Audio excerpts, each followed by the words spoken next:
Horror and shock in France today after a man went on a stabbing rampage in a picturesque park in the nation's southeast region.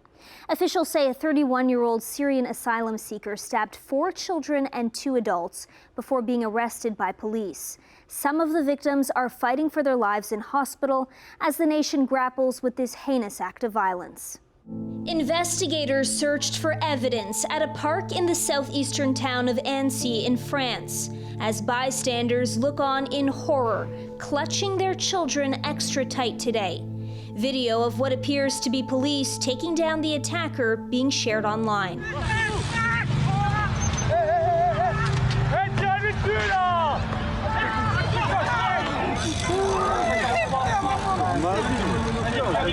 Ex-Liverpool player Anthony Letelec witnessed the attack.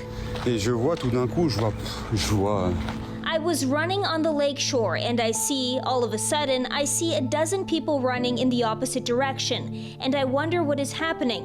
And all of a sudden, a lady says, "Run, run. There is a guy who is stabbing everybody all along the lake. He stabbed some children. Run, run," he says in a cell phone video.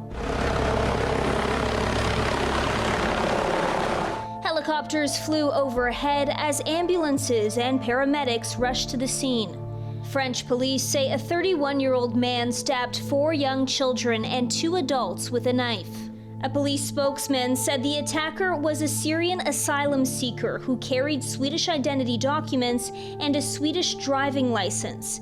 He entered France legally and was not known to security agencies. His motives unclear at this point.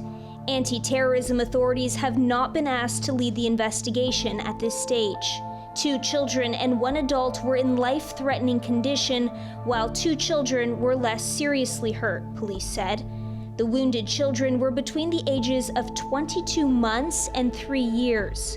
One of the wounded children was a British national. Also aware that one of the children injured was a British national.